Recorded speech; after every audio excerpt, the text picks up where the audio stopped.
자, 구약성경 사사기 19장 1절, 저희 성경책으로 394쪽입니다. 이스라엘의 왕이 없을 그때에 에브라임 산지 구석에 거류하는 어떤 레위 사람이 유다 베들레헴에서 첩을 맞이하였더니. 아멘. 21장 25절 말씀. 그때에 이스라엘의 왕이 없으므로 사람이 각기 자기의 소견에 오른 대로 행하였더라. 아멘. 할렐루야. 인천 북지방의 온누리교회 지금 부목사로 있습니다. 여러분 만나뵙게 돼서 너무나 감사드리고요. 우선 너무 좀 처음이니까 제가 조크 하나 하겠습니다. 어느 교회에서 목사님이 사랑에 대한 설교를 하셨어요. 사랑에 대한 설교를 하시다가 갑자기 문득 우리 교회 성도님들이 얼마나 사랑을 하고 있을까? 그래서 궁금해서 이렇게 질문했습니다. 혹시 여러분 중에 미워하는 사람이 한 명도 없으면 손을 한번 들어보십시오. 그 손을 드는 거예요. 손 드셨어요. 처음엔 안 들었어요. 그래서 다시 한번 여러분 중에 혹시라도 내가 정말 사람을 미워하지 않는 사람이 있다면 손 들어보십시오. 저 끝에서 어떤 할아버지 한 분이 손을 탁 드셨어요. 여기 신실교에서는 2명이나 들었는데 거기서는 딱 한참 뜸을 들이다가 백발의 할아버지가 손을 드셨어요. 그래서 목사님이 감동을 했어요. 그래서 물어봐야겠다. 저 할아버님을 물어봐야겠다. 할아버지, 어떻게 하면 그렇게 미워하는 사람이 한 명도 없을 수 있습니까? 그랬더니 할아버지가 이렇게 얘기했습니다. 있었는데 다 죽었어. 죽어서 없대요. 여러분, 어떻게 하면 미워하는 사람이 없어질까요? 어떻게 하면 미워하는 사람이 없어질까요? 이 할아버지처럼 다 죽어 없어지면 미워하는 사람이 사라질까요? 제가 내린 결론은 내가 죽으면 돼요. 내가 죽으면, 우리가 죽으면 미워하는 사람이 사라져요. 여러분도 정말 사랑을 요구하지만 그 사랑은 우리가 추구하는 사랑이나 행복은 밖에서 오는 것이 아니에요. 우리 안에서 주님을 통해서 오시는 거예요. 내가 죽으면 그때부터 사랑이 이루어지는 거예요. 항상 사랑으로 사랑하는 여러분 되시기 바랍니다. 옆 사람과 한번 인사하겠습니다. 내가 죽겠습니다. 내가 죽겠습니다. 이게 잘 되죠? 잘 되네요. 1992년 개봉했던 이문열의 우리들의 일그러진 영웅이라는 그런 영화예요. 여기 연세 있으신 분들은 아시는 영화일 수도 있어요. 저도 아는 영화인데 그 내용이 어떤 내용이냐면 서울에서 병태라는 한 학생이 시골로 전학을 갔어요. 근데 그 시골 학교에 그 반에 엄석대라는 홍경인이죠. 홍경인? 레이저 포인터인가요? 홍경인이 이 친구가 엄석대인데 이 엄석대라는 이 친구가 반장이라는 이 직책을 가지고 엄청난 절대 권력을 행사하는 것이었어요. 그래서 폭력을 앞세워서 친구들과 이 시험지를 막 바꿔치기 위해서 본인이 1등을 하는 거예요. 그리고 싸움도 너무 잘하는 거예요. 그래서 누구도 대항하지 못했어요. 그래서 5학년 1반은 누구의 반이냐면 바로 이 엄석대의 반이었어요. 근데 이 병태라는 친구가 이것이 정말 불합리하다. 그렇기 때문에 가서 이 상황에 도전했지만 다 수포가 됐어요. 물거품이 되어버렸습니다. 그래서 포기하려고 하는데 불행 중 다행인 게 6학년에 올라갔는데 새로운 선생님이 담임을 하면서 이 엄석대의 횡포가 다 드러나게 됐어요. 결국 이 엄석대의 왕국이 순식간에 무너지게 됩니다. 이 영화는 그 당시에 이 정치적인 그런 색을 띄었기 때문에 이 정치적인 당시에 암흑의 그런 세력들에 대해서 폭로하는 그런 역할을 감당했어요. 우리 많이 아실 거예요. 또한 이 영화가 우리에게 새롭게 주는 메시지는 뭐냐면 한 집단의 최고의 권력자, 또 다른 말로 하면 왕이겠죠. 이 왕의 역할이 매우 중요하다는 것을 우리에게 이야기하고 있습니다. 두번 넘어갔네요. 왜냐하면 이 왕이 잘못 세워졌을 때, 잘못된 통치자가 세워졌을 때에 그 집단은 파멸로 이끌어질 수밖에 없습니다.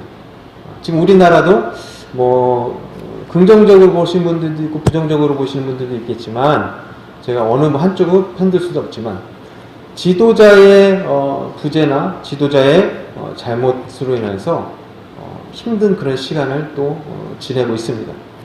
오늘 본문에서도 이 왕에 대해서 이야기하고 있어요. 왕이 굉장히 중요하다 이야기합니다. 오늘 본문 사사기 곳곳에 보면 18장 1절, 19장 1절, 21장 25절이면 우리 뭐라고 써있어요? 한번 읽어보시겠습니다. 시작! 이 문장이 계속 연이어서 등장하고 있습니다. 그렇다면 성경이 말하는 왕은 누구일까요? 누가 왕이에요? 네, 답변이 너무 훌륭합니다. 제가 이렇게 좋아하는 게 뭐냐면은 저는 예배에 섰을 때도 청중분들이 이렇게 답변을 잘 해주셔야 저도 좋거든요. 말씀도 말씀도 선포될 때에 은혜가 되고 피차 은혜가 되는데 답변을 너무 잘 해주셔서 감사합니다. 성경의 왕은 바로 하나님이에요. 하나님인데 즉 이스라엘 백성들은 하나님 없이 다른 것들이 왕이 되었어요. 무엇이 왕이 되었을까요? 오늘 본문에 보니까 누가 왕이 되어서 살았냐면 한번 읽어보시겠습니다. 시작! 왕이 어떤 하나님이 아니라 자기의 소견이라는 것이 왕이 되어서 살고 있었다라고 합니다. 소견이 뭘까요? 소견은 뭐냐면 제가 사전에 이렇게 나와 있습니다. 어떤 일이나 사물을 살펴보고 가지게 되는 생각이나 의견. 쉽게 이야기하면 이 소견이란 말은 자기 생각이에요. 이스라엘의 왕은 하나님인데 이 왕이 없을 때 모두 각자 자기의 생각이 왕이 되어서 살아갔다라는 이야기입니다. 오늘 그 이야기가 오늘 주제의 이야기입니다. 과연 이 사람들의 소견, 자기의 생각이 왕이 되어서 살아갔을 때에 얼마나 행복한 일들이 벌어지는지 우리 같이 말씀을 나누겠습니다. 그래서 오늘 저는 여러분과 같이 이스라엘의 왕이 없을 때에 라는 제목 가지고 말씀을 나누겠습니다. 우리 같이 한번 제목 따라해 보시겠습니다. 이스라엘의 왕이 없을 때에. 오늘 이 이야기의 시작은 처음에 읽었었던 그 본문이죠. 한 레위인이 첩을 얻었다. 첩을 얻은 게 뭐 대단한 일인가. 그렇죠? 그런 것부터 시작을 합니다. 사사기의 시대에 한 레위인이 베들레헴에서 첩을 얻었어요. 원래 레위인은 첩을 얻어서는 안 됩니다. 근데 그것은 뭐 각설하고 첩을 얻었어요. 근데 이 첩이 다른 남자와 간통을 하게 되었습니다. 이게 뭐 간통이라는 단어가 뭐 대부분 다 아시겠지만 다른 남자와 그 불륜을 저지른 거죠. 그래서 이 간통을 저지르고 어떻게 뭐 소박을 맞았는지 쫓겨났는지 그건 모르겠지만 베들레헴에 있는 자기 아버지의 집으로 도망을 쳤어요. 피신한 거죠. 왜냐하면 당시에는 이런 여인이 간통의 죄를 저질렀을 때는 어떻게 해요? 맞아요. 돌 맞아 죽잖아요. 이것을 피하기 위해서 자기 아버지의 집으로 베들레헴의 집으로 도망간 것입니다. 봤어요. 근데 이 레윈이 정말 착한 사람인 것 같아요. 우리 최인성 목사님 같이 아주 인자하고 아주 기품 있고 그런 분이셨던 것 같아요. 근데 솔직히 여기 남자분이 몇 분 계신데 남자들은 바람을 펴도 집에 돌아온대요. 근데 여자들은 바람을 피면 안 돌아온다고 합니다. 왜 그런지 아세요? 왜 그렇게 생각하세요?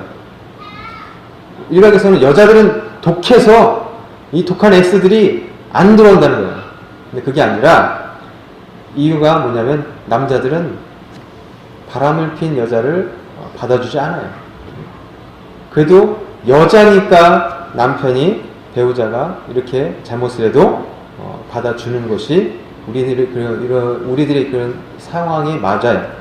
제가 실제 설문조사를 조사해봤더니 실제로 배우자의 외도에서 남자보다 여자들이 더 너그럽대요. 그러니까 뭐 여자들이 독해서 그렇고 그런 게 아니에요. 남자들이 더 어때요? 못됐죠. 근데 오늘 본문의 레위인은 어떤 사람이에요? 정말 착한 사람이었어요.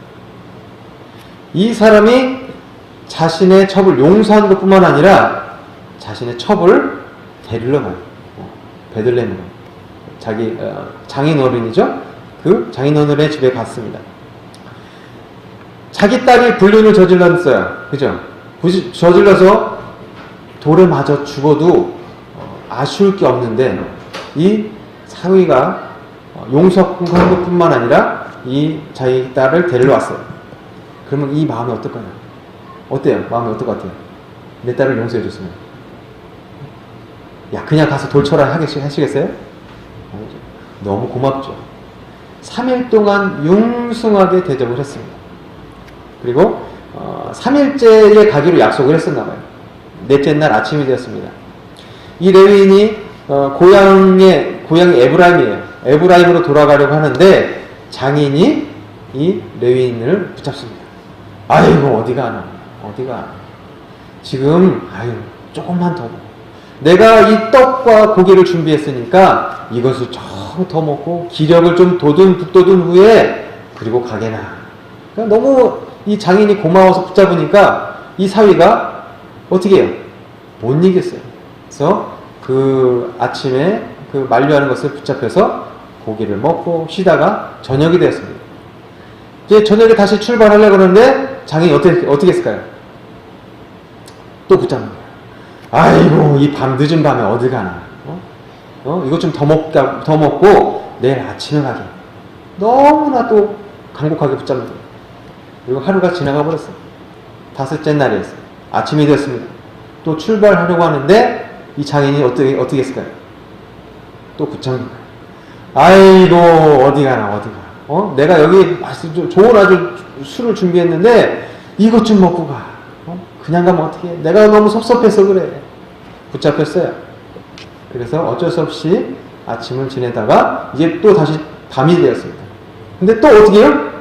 또 붙잡는 거예요. 이렇게 하다 보니까 집에 못 가게 생겼어요.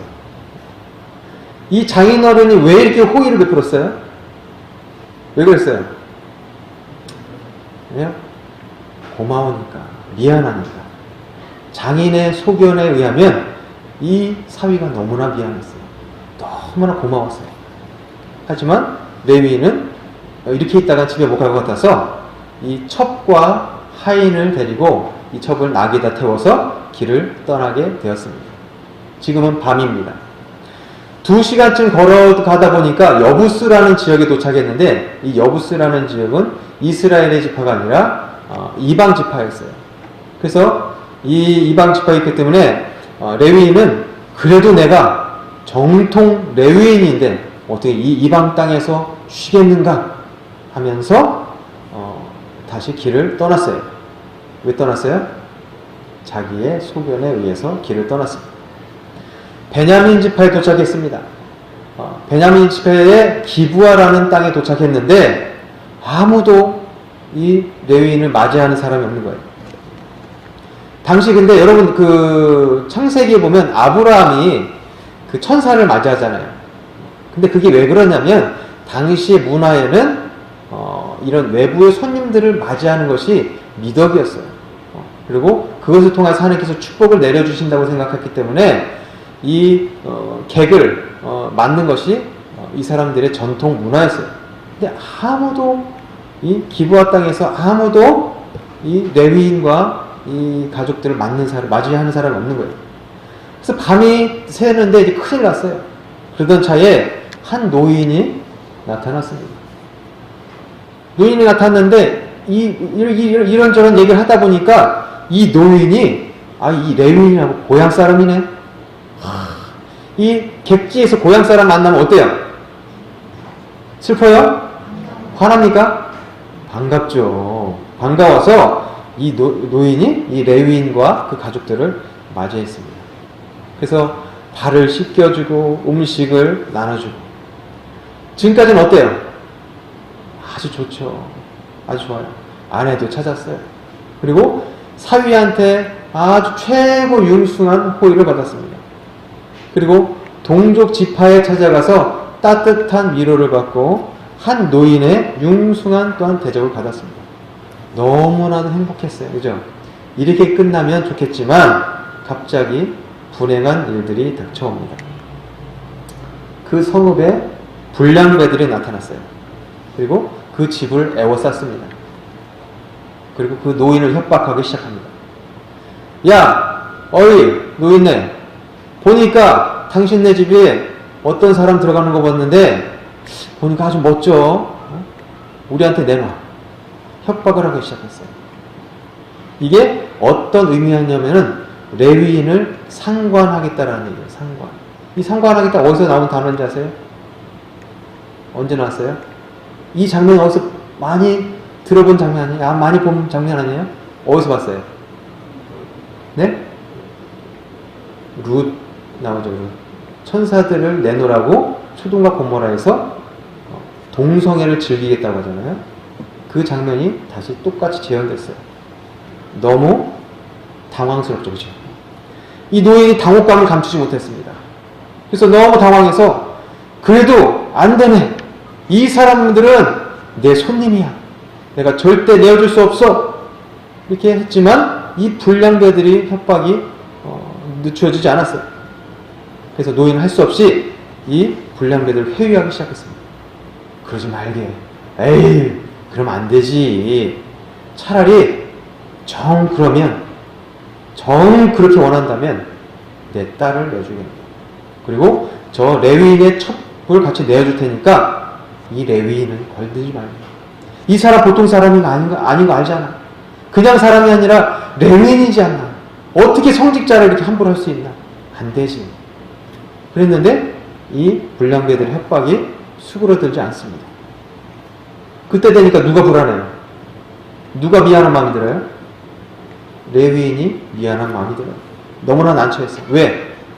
나 때문에 이 노인이 지금 공경에 처하고 나 때문에 이 노인의 딸까지도, 처녀의 딸까지도 몹쓸 짓을 당한 것 생각하니까 너무 미안하고 부끄럽습니다.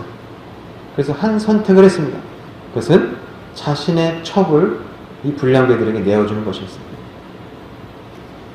지금 같은 상상이 안 되지만 그런 일이 벌어졌습니다. 결국 이 레위인의 첩은 집 밖으로 내동댕이 쳤어요.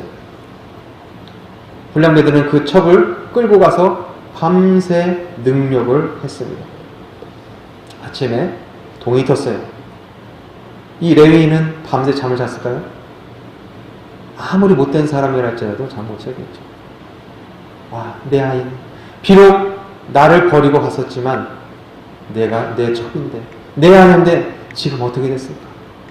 밤새 잠을 자지 못했습니다. 아침에 문을 열어보니 이 첩이 문지방에 누워 있었습니다.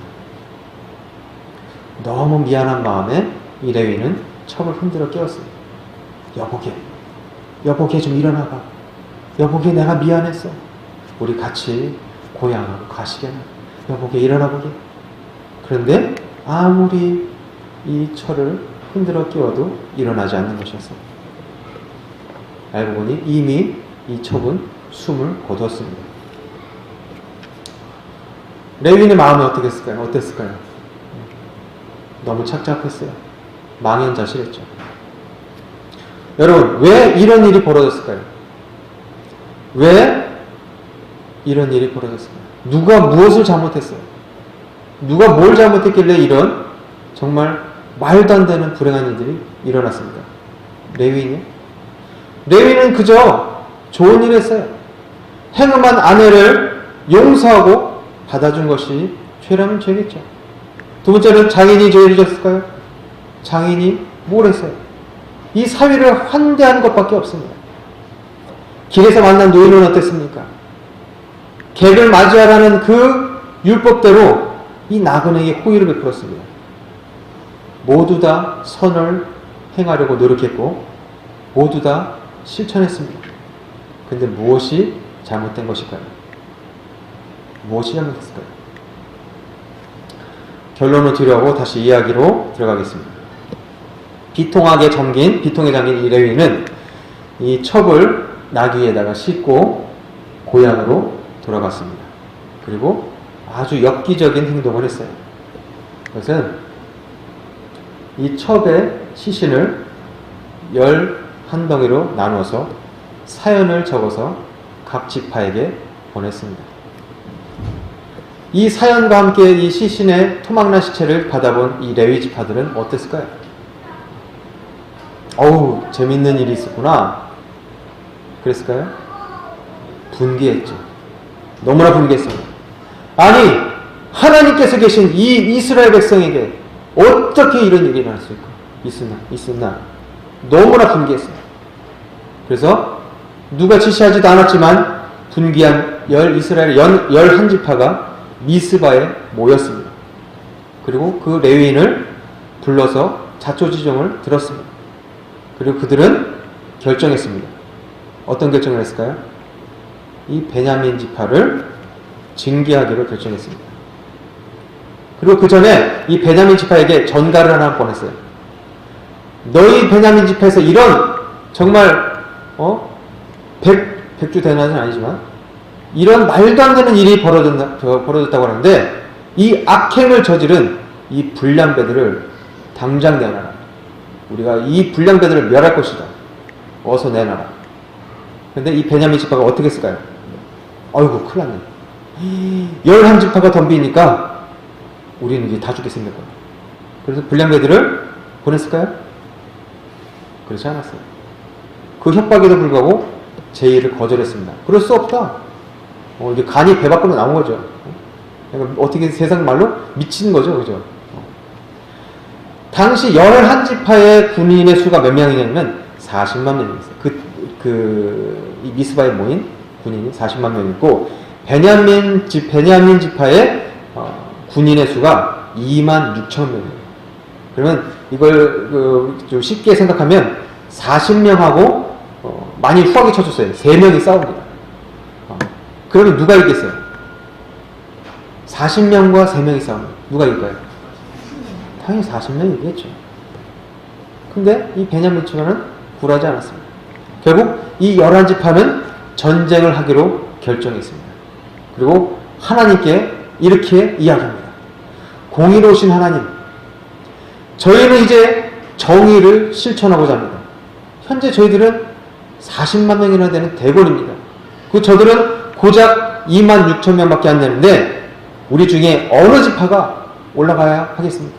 이 말은 뭐냐면 우리 굳이 다 올라갈 필요도 없어요. 하나님, 그냥 한 지파만 올려보내서 전쟁에 승리할 거니까 어느 지파를 보내면 되겠습니까? 하나님께서 이렇게 말씀하셨습니다. 유다 지파가 먼저 올라가라.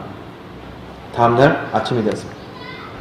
유다 지파가 이 베냐민 지파와 아침에 일전을 치러졌습니다.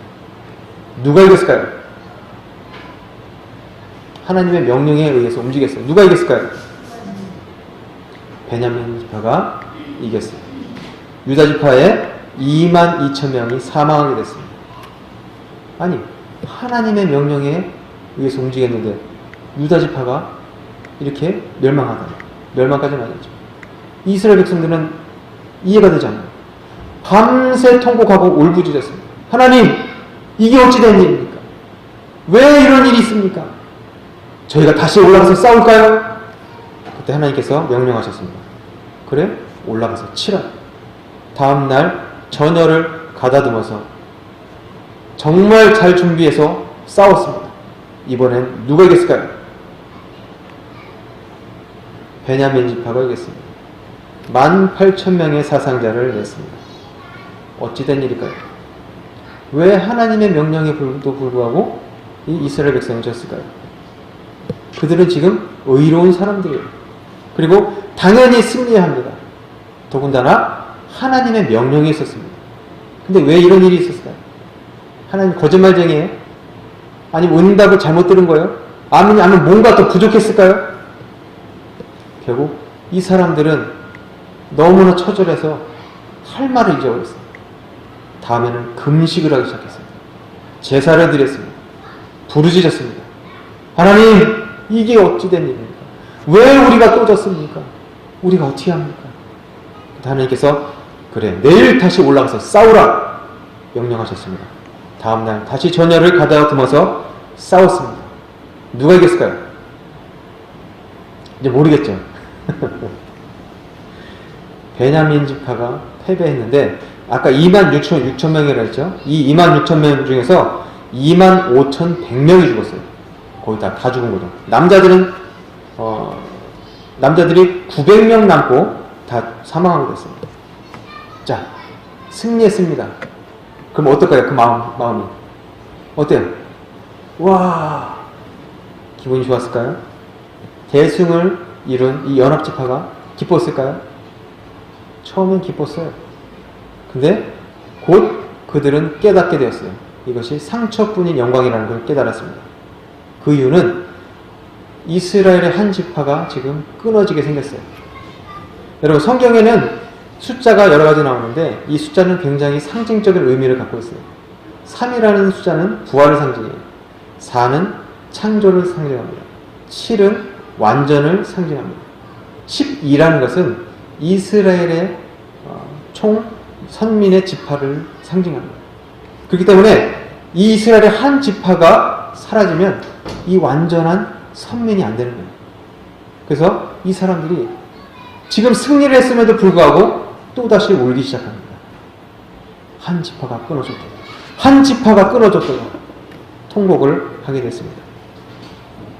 그들은 지금 승리했지만 어떤 영문인지 베냐민도 행복하지 못했고요. 이스라엘의 11지파도 기쁘지 않았습니다. 그리고 그때에 이스라엘의 왕이 없으므로 사람이 각각 그 소견에 옳은 대로 행하였더라. 이렇게 의미심장한 말을 남겨두고 이 사사기는 끝이 납니다. 이 이야기는 무엇을 상징하는 걸까요? 왜 각자 의를 행하려고 노력한 사람들의 결과가 이렇게 비참할까요? 아내의 용서가 있었고, 사위를 위한 배려가 있었고, 나그네를 위한 선행이 있었고, 의분이 있었고, 금식 기도와 예배가 있었고, 정의가 있었습니다. 그럼에도 불구하고 누구 하나 행복하지 못하고 이런 불행한 일이 있었을까요? 무엇이 잘못된 걸까요? 그것은 이 한마디가 우리에게 주는 메시지입니다. 한번 같이 읽어보시겠습니다. 시작. 그들의 결정에 가장 중요한 것이 빠져 있었어요. 그것은 바로 그 모든 선택의 자리에 바로 하나님이 계시지 않았다는 것입니다. 그들의 생각이, 그들의 소견이 왕이 되어서 살았기 때문에 그 모든 결정은 하나님과 상관이 없는 그런 결정이라는 것입니다. 오늘 보면은 하나님께서 왕이 되지 않는 그 어떠한 결정이라 할지라도, 그것이 비록 의의라 할지라도, 선이라 할지라도 그 모든 것이 다 죄라고 성경은 이야기하고 있습니다. 저와 여러분의 삶은 마찬가지예요. 여러분이 어떠한 결정을 할 때 그것에 하나님의 결정이 배제된다면, 여러분이 주권을 행사한다면 그 모든 것이 죄라는 것입니다. 하나님 없이 행해지는 선행도, 하나님 없이 행해지는 의도, 정의도 모두 다 죄라는 것입니다. 여러분 모두는 지금까지 의를 행했다고 생각하지만 그렇지 않습니다. 다 죄를 행한 것입니다. 한 집단의 결정도 마찬가지예요. 당시 이스라엘 연합군들이 하나님께 묻는 것 같았죠. 절대 그렇지 않아요. 이스라엘의 자손이 애굽 땅에서 나온 날부터 오늘까지 이런 일은 행치도 아니하고 보지도 못하였도다. 이들 한 얘기죠. 생각하고 의논 상의한 후에 말하자 하니라. 그들은 하나님께 이 정의를 실천하는 것이 아니라 이미 전쟁을 결정했습니다. 하나님, 저희들은 하나님의 선민입니다. 저희들은 이 옳은 행동을 하기로 결정했습니다. 하나님은 이제 저희들의 손을 들어주면 됩니다. 그들은 언뜻 보면 하나님께 묻는 것 같았지만 자신들이 이미 왕이 되어서 하나님께 통보한 거예요. 그렇기 때문에 하나님께서는 스스로 결정한 이 결정에, 그래? 올라가서 싸워. 너네들 마음대로 해. 니네가 결정했어? 너희들 스스로 싸우기로 했다면 너희들 싸워서 알아서 해. 그렇기 때문에 하나님께서 주신 것은 승리의 메시지가 아니라는 것입니다. 결국 비록 세 번의 전쟁에서 승리가 있었지만 그 누구에게도 행복함이 없었다는 것입니다. 우리는 하나님을 왕으로 모시지 않고 하나님께 물어볼 수도 있습니다. 예배할 수도 있어요. 친절과 긍휼을 베풀 수도 있습니다. 하지만 하나님께서 여러분에게 왕이 되지 않는다면 여러분이 행하는 모든 의도, 그 모든 선도 죄를 받아 징계받는 자나 다름이 없다는 것입니다. 이것이 오늘 사사기 우리에게 주는 메시지라는 것입니다. 과연 여러분의 왕은 누구십니까? 과연 여러분의 왕은 누구십니까? 오늘 간증 집회인데, 제가 나눈 이 메시지는 어떻게 보면 제가 3년 반 동안 겪었던 메시지의 어떻게 보면 핵심이라고 볼 수 있어요. 저는 2007년부터 수련목을 시작해서 아무 어려움 없이 2013년에 온누리교회에서 안수를 받게 되었어요. 근데 2013년에 갑자기 여러 가지 문제가 생기기 시작했습니다. 개척을 했는데 그 교회를 빼앗기게 됐어요. 그래서 소송에 시달려서 경찰서도 자주 왔다 갔다 하게 됐어요. 그런 와중에 이명이라는 질병이 생겼습니다. 이명 아세요? 이명? 이명이라는 질병이 생겼는데 귀에서 소리가 나는 질병이었어요. 귀에선 소리가 나고 귀에는 뺏겼죠. 너무나도 힘든 그런 나날들이 계속되어 있었습니다. 그러다 갑자기 왼쪽에 고막이 이상한 거예요. 여러분 비행기 타면 고막을 이렇게 빨아들이는 거 있잖아요. 고산지대 가면, 대관령 가면 그런 현상이 있어서 이상해서 병원 갔더니 이관장애라는 것이 생겼대요. 이게 뭐예요? 이게 이관이라는 것에 문제가 생기면 고막을 빨아들인대요. 근데 여러분 생각해 보세요. 하루 종일 귀에서 빨아들이면 귀도 먹먹하고 굉장히 답답합니다. 일이 계속 커지는 거예요. 너무 힘들었어요. 그러다가 갑자기 배가 아프기 시작했어요. 너무 배가 아파서 15일 동안 몸무게가 10kg가 빠졌습니다. 식구들이 너무 놀라기 시작했어요. 병원에 갔습니다. 병원에 갔는데 이 병이 뭡니까? 그랬더니 여러 가지 검사를 해보라고 하더라고요. 검사를 했는데 결과는 짜잔 모르겠대요. 멀쩡하다는 거예요. 근데 저는 못 먹습니다. 저도 모르겠습니다. 소화제 쥐어주었어요. 장 검사를 했는데도 이상이 없었습니다. 너무 힘든 가운데 그래도 교회를 뺏겼으니 얼마나 마음이 착잡합니까? 그때 하나님께서 어떤 마음을 주셨냐면 용서하는 마음을 주시더라고요. 그래서 용서하는 마음을 주시면서 그때 그 메시지를 주셨었어요. 제가 좋아하는 그런 말씀 중에 하나인데 예수님께서 십자가에 달리기 돌아가시기 전에 여러분 미워하지 아까 사랑에 대한 얘기했잖아요. 미워하는 마음이 있을 때 내가 누군가 미워하는 마음이 있을 때에 저에게 주신 메시지가 여러분에게도 공감됐으면 좋겠어요. 하나님께서 주시는 그 메시지가 뭐였냐면 성경 말씀에 보면 예수님께서 제자들을 사랑하시되 끝까지 사랑하시다 이런 말씀이 있어요. 제자들 발을 씻겨주시면서 그 말씀하셨어요. 내가 이 이야기를 언제 했는지 아니? 그때가 성경을 봤습니다. 그랬더니 그 제자들의 발을 씻겨준 게 언제냐면 예수님께서 베드로에게 이 중에 나를 팔 자가 있다.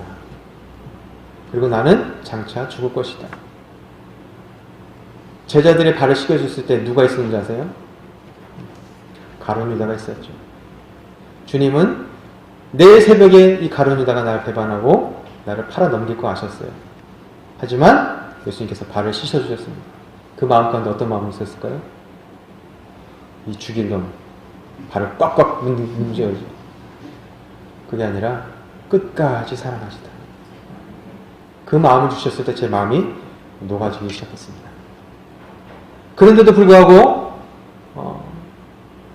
질병은 사라지지 않았습니다. 갑자기 오른쪽에 이관장애가 또 생겼어요. 이관장애 두 종류예요. 빨아들이는 그 이관장애가 있고, 이제 아예 열리는 이관장애. 근데 별개의 병이에요. 이게 뭐 하나 생기면 자동으로 생기는 게 아니라 이게 별개의 병이에요. 갑자기 여기에 똑같은 이관장애가 생긴 거예요. 병이 세 개가 됐죠. 네 개가 됐죠. 네 개. 그랬더니 이게 어떻게 되죠? 병원을 갔더니 이관장애는 현대 의학으로 고칠 수 없는 질병입니다. 그냥 안고 사시든가 하셔야 돼요. 이 병의 명의가 저 부산에 있대라는데 그 명의도 별다른 치료가 없더라고요. 그래서 그렇게 있었습니다. 근데 갑자기 또다시 이걸로 인해서 몇 달을 너무나 힘들게 살고 있는데 갑자기 왼쪽에 또 이명이 또 생기기 시작했어요. 너무나 힘들었습니다. 그 후로 생긴 질병이 뭐냐? 목 디스크가 생겼고요. 혀와 턱이 마비돼서 발음이 안 되는 거예요. 설교단에 섰는데 말을 천천히 해야 말이 됩니다. 왜? 혀가 굳었어요. 이유는 모르겠어요. 한쪽에 마비가 왔습니다. 박동성 이명이라는 게 생겼고요.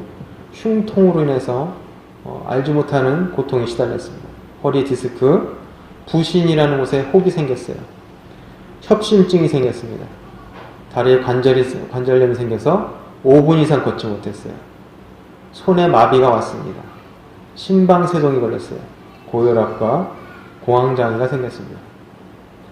한꺼번에 생긴 것이 아니라 하나의 질병을 체념하고 잊을만 하면 또 다른 질병이 생긴 거예요. 지금 생각해보면 하나님께서 한 방에 3년 6개월의 기간 한 번에 주셨다면 전 진짜 끝났을 거예요. 하나하나 생기는데 삶의 소망이 사라졌습니다. 여러분, 삶의 그 희망도 뭔가 좀 보여야 되잖아요. 한 질병이 생기다가 사라지면 이제 살겠구나 하겠는데 그것이 아니라 하나, 둘, 20몇 가지의 질병을 계속 사라지거나 짊어지거나 살 소망이 사라졌어요. 밤에 잠을 못 자요. 배는 아파서 몸은 20kg의 몸으로 20kg가 빠졌습니다. 먹으면 배가 아파서 밤에는 잠을 자지 못했어요. 그나마 귀에서 또 이명 소리가 나서 너무 크게 들려서 오토바이가 계속 키워져 있는 거예요. 살 수가 없었어요. 그래서 베란다에 섰습니다. 저희 아파트가 복도식이에요. 밖에 섰어요. 이렇게 고통스럽게 사느니 차라리 죽는 게 낫겠다. 이틀 쳐다봤습니다. 근데 한 가지가 걸리더라고요. 여러분 그런 게 있잖아요. 어느 분이 그러더라고요. 저희 교회 암으로 힘드신 분이 있었는데 내가 죽으면 우리 애들이 눈에 밟힌대요. 그런 얘기 하더라고요. 근데 제가 뭐라 그러는지 아세요? 정말 아프면 애들도 안 보여요. 제가 그 지경에 오더라고요. 너무 아프니까 내 자녀들이 어떻게 살아갈지, 내 아내가 어떻게 살아갈지 상관하고 싶지 않은 거예요. 나는 빨리 이 고통에서 사라지는 것이 나에게 행복이었어요. 내가 이렇게 죽더라도 하나님께서 이해하시겠지. 내가 이렇게 아프고 힘든데 하나님께서 이해하지 않으시면 그분 하나님이 아닌 거예요. 저는 TV에서 특히 크리스찬들이 자살하는 것에 대해서 이해하지 못했던 사람이에요. 근데 너무나 힘드니까 그 생각이 떠오를 수밖에 없었어요. 근데 제가 이 자리에서 뛰어내리면 제 자녀들이 보는 것이 그게 걸렸어요.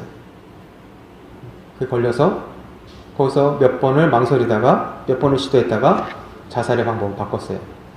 어떻게 죽으면 될까? 저 외곽순환도로에서 떨어지면 그래도 이것이 사고사로 위장되면 내가 목사로서 생을 마감한 것에 대해서 자살했다고 얘기는 안 듣겠지. 내 가족들도 모르겠지. 밤에 시도하려고 몇 번을 시도했습니다. 그렇게 삶을 포기하기 위해서 살아가다가 한 집회에서 또 은혜를 받고 또 많은 분들이 많이 도와주셨고 힘을 주셨어요. 우리 최인성 목사님도 그분 중에 한 분이셔요.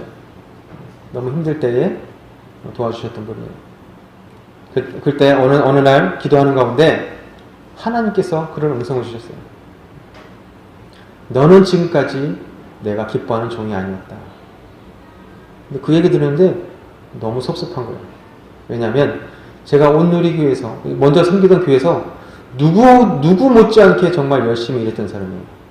새벽 2시까지 열심히 일했고 정말 다른 사람 쉬고 다른 사람 놀 때 열심히 일했어요. 근데 하나님께서 너는 지금까지 내가 기뻐하는 종이 아니었다. 저 이해할 수가 없었어요. 하지만 그래도 한 위로가 뭐냐면 하지만 지금부터는 내가 기뻐하는 종이 될 것이다. 그때는 전 의미가 무엇인지 그 뜻이 뭔지 몰랐어요. 하나님 그게 무슨 말씀입니까? 내가 하나님을 위해서 이 교회를 위해서 얼마나 열심히 일했고 얼마나 누구보다 땀방울 흘렸고 누구보다 늦게 갔고 누구보다 새벽을 깨운 사람인데 왜 제가 하나님에게 기쁨이 되지 않는 종이었습니까? 나중에 깨달은 것이 오늘 본문의 말씀입니다. 저는 담임 목사님에게 인정받기 위해서 사역을 했고 열심히 일하면 교회를 열어주겠지. 장로님들하고 친해지고 장로님들하고 친분이 쌓이면 흠없으면 나의 앞길이 좋아지겠지. 하나님을 위한 목회가 아니라 하나님을 위한 사명이 아니라 내 스스로 내 왕국을 꿈꿨던 사람이었어요. 내 소견이 삶의 주인 되었습니다. 그걸 깨달은 후에 깨어지기 시작했습니다. 그리고 복잡한 생각들에 대해서 하나씩 내려놓기 시작했어요. 어떤 분이 저에게 그런 말씀 하더라고요. 생각이 너무 복잡해요. 목사님은 너무 생각이 복잡해요. 생각을 간단하게 하세요. 생각을 단순하게 하세요. 그걸 깨닫는데 3년 반이 걸렸어요. 그러면 제가 보는 사람마다 좀 선배님이나 좀 영성 있는 분들한테 묻습니다. 제가 생각이 복잡하다고 하는데 이걸 단순하게 하는 것이 무엇입니까? 그 누구도 명쾌한 답변을 못 줬어요. 그런데 어찌 보면 이것이 그 훈련을 통하여서 누군가에게 지식을 통해서 주는 것이 아니라 제 스스로 체득하기 위한 하나님의 계획하심이었다고 봐요. 분명히 하나님께서는 저를 다시 쓰시겠다고 말씀하셨지만 여전히 몸은 아프고 여전히 몸은 질병으로 힘들었고 제가 1년을 쉬었습니다. 사역을 내려놓고 그때는 모든 것을 다 내려놓는 그런 심정이었어요. 이젠 세상 일도 할 수 없고 목회도 할 수 없고 이제는 버려지는 그런 사람이구나. 그때 제가 단순하게 무엇인지 그때부터 깨닫기 시작했어요. 그래 이 모든 것을 하나님께 맡기는 거구나. 하나님께 여쭙는 거구나. 하나님 너무 배가 아파요. 하나님께서 말씀하셨어요. 그래? 지금까지 네가 다 소화시키는 건 줄 알았지. 지금까지 네가 먹는 건 줄 알았지? 아니야. 그것은 질책이 아니었어요. 따뜻한 음성이었어요. 내가 하는 거야. 네. 하나님 죄송해요. 감사합니다. 어느 날 집에 왔는데 집사람이 제가 녹차 통을 이게 잡고 있었는데 녹차 그 가루 있잖아요. 나도 모르게 손에 이게 쑥 빠진 거예요. 난 잡았다고 생각했는데. 그게 바닥에 팍 떨어지는데 온 방 거실을 다 덮었어요. 집사람은 놀랐습니다. 근데 그걸 이야기할 수 없었어요. 나 손마비가 와서 얘기할 수 없었어요. 제 자신도 너무 놀랐습니다. 하나님, 손이 말을 듣지 않네요. 그래? 지금까지 그 손 네가 쓰는 줄 알았지? 내가 쓰게 하는 거였어. 무릎에 관절이 생겨서 5분 이상 걷지 못했어요. 병원에 갔습니다. 왜 그런가요? 어느 병원에서는 제가 관절염이래요. CT를 찍었어요. 누가 그래요? 멀쩡한데. 하나님, 저 걷지 못한대요. 내 이유를 모르겠어요. 네가 걷는 건 줄 알았니? 내가 걷게 하는 거야. 한 번은 또 눈이 안 보이기 시작했어요. 한쪽 눈이 보이지 않았습니다. 하나님, 눈이 보이지 않네요. 그거 네가 보는 줄 알았니? 내가 보게 하는 거야. 네가 듣는 줄 알았니? 내가 듣게 하는 거야. 하나님께 물어보기 시작했습니다. 이전에는 질병이 하나하나 생기면 너무 불안하고 초조했습니다. 이걸 어떻게 해야 되지? 인터넷 검색하면서 어떤 사람이 최고의 명의일까? 어떤 병원이 나를 고쳐줄 수 있을까? 하지만 이제는 그렇게 하지 않습니다. 하나님, 어떻게 할까요? 제가 병원을 가기 원하십니까? 아니면 제가 기도로 이겨내기 원하십니까? 그렇게 생각을 단순하게 했습니다. 맨 마지막에 온 게 바로 부정맥이었어요. 나도 모르겠는데 걷지를 못하겠는 거, 힘이 없어서 하루에 심장이 1000번씩 멎는 거예요. 이게 또 뭐지? 이게 또 뭐지? 그때는 제가 딴 때는 병원에 혼자 가봤지만 걸을 수 없기 때문에 제 아내와 같이 갔습니다. 계단을 올라갈 수가 없어서 엘리베이터가 없는 곳은 갈 수가 없었습니다. 근데 병원은 가야 하는데 계단이 있는 거예요. 망연자실하고 쳐다봤습니다. 내가 저기 올라갈 수 있을까? 간신히 한 계단, 몇 계단 올라가고 쉬고, 몇 계단 올라가고 쉬고. 겉은 멀쩡한데 정말 수십 가지 병에 걸려서 걸음 하나 제대로 걷지 못하는 제 자신이 너무 세상 사람 보면 초라했지만 제 마음가운데는 그래도 소망이 있었어요. 마지막에는 제가 주님께 이 심장을 드렸어요. 하나님, 이 심장도 당신 것입니다. 그때 주님이 그렇게 말씀하시더라고요. 그래, 고맙다. 저는 그 심장을 드린 것을 마지막으로 다시 새롭게 태어났어요. 물론 질병을 갖고 있지만 하나님께서 희망을 주셨고 넌 내가 다시 쓸 거야. 그래서 다시 사역을 시작한 지 2년이 되었습니다. 우리의 입버릇처럼 이야기해요. 하나님이 나의 주인이십니다. 하나님이 나의 왕이십니다. 하지만 우리의 말과 행동은 다릅니다. 우리는 이미 다 결정이 없습니다. 하나님은 내가 이 기도를, 내가 바라는 이것을 이루어 주시기만 하면 됩니다. 내 자녀의 이 문제 하나님께서 해결해 주셔야 합니다. 이 사업의 문제 하나님께서 해결해 주셔야 합니다. 우리는 하나님을 왕으로 모셨다 하지만 우리는 스스로 왕이 되어서 하나님 위에서 군림하고 있다는 것입니다. 여러분, 아담과 하와가 선악과를 먹은 게 왜 잘못인지 아세요? 전 나중에 이 사실을 깨닫고 알게 됐어요. 아담과 하와가 선악과를 먹은 것이 가장 큰 잘못은 뭐냐면 스스로 왕이 되려 했다는 것이에요. 모든 판단은 우리가 할 수 없습니다. 아담과 하와는 무엇이 선인지 무엇이 악인지 자기 스스로 결정하라고 했어요. 하지만 세상에 절대 선은 없고 절대 악은 없습니다. 욥이 시험을 받습니다. 그래서 하나님의 계획하심이에요. 그렇다면 그 욥을 돕는 것은 선입니까? 악입니까? 선이에요? 악이에요? 악입니다. 요나가 배에서 지금 시험을 당하고 있습니다. 하나님께서는 이 요나를 꺾기 원하십니다. 배의 선원들은 요나를 살리기 원했어요. 끝까지 요나를 붙잡았습니다. 이것이 선입니까? 악입니까? 악입니다. 세상의 절대선과 절대악은 우리가 판단할 수 없어요. 여러분 누구를 돕든 선행을 하든 구제를 하든 여러분이 결정하는 것은 악입니다. 하나님께 여쭤봐야 돼요. 저도 그렇게 해요. 노숙자를 만나도 그냥 주지 않습니다. 하나님, 제가 이 사람을 돕는 게 맞습니까? 아니면 그냥 지나칠까요? 돕길 원하시면 돕습니다. 아니라 하시면 그냥 지나칩니다. 이것이 바로 우리의 왕권을 하나님께 드리는 것입니다. 우리 모두는 여러분에게 갖고 있는 모든 선택권, 모든 문제를 다 하나님께 드려야 합니다. 하나님, 저는 무지합니다. 저는 모릅니다. 하나님께서 말씀하기 전까지는, 결정을 주시기 전까지는 전 한 발짝도 나가지 않겠습니다. 한마디도 하지 않겠습니다. 이것이 바로 우리가 해야 하는 고백이라는 것입니다. 우리의 인생길을 가장 잘 아시는 분 바로 하나님이십니다. 그 어떤 것도 여러분의 스스로의 결정을 하지 마시기 바랍니다. 비록 그것이 선행이고 자비고 정의라 할지라도 하나님께 물어보시는 여러분 되시기 바랍니다. 말씀 마치겠습니다. 사랑하는 성도 여러분, 이스라엘의 왕이 없을 때에 내가 왕인 삶은 절대 축복이 아니라 저주라는 것입니다.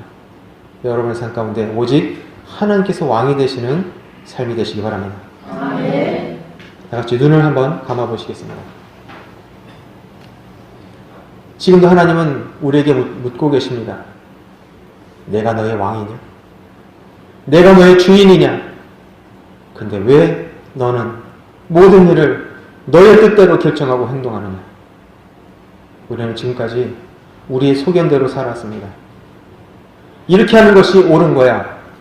이렇게 하는 것이 착한 사람이야. 이것이 정의야. 하지만 하나님이 없는 그 어떠한 선택과 결정도 가증한 것이고 악한 것입니다. 이제부터는 여러분의 소견에 있는 모든 것들을 다 포기하기 바랍니다. 그리고 하나님의 선택에 맡기시기 바랍니다. 우리는 그런 고백을 해야 합니다. 하나님, 당신이 나의 왕이십니다. 하나님, 저는 이 문제를 어찌해야 할지 제 스스로 어떠한 결정도 하지 않겠습니다.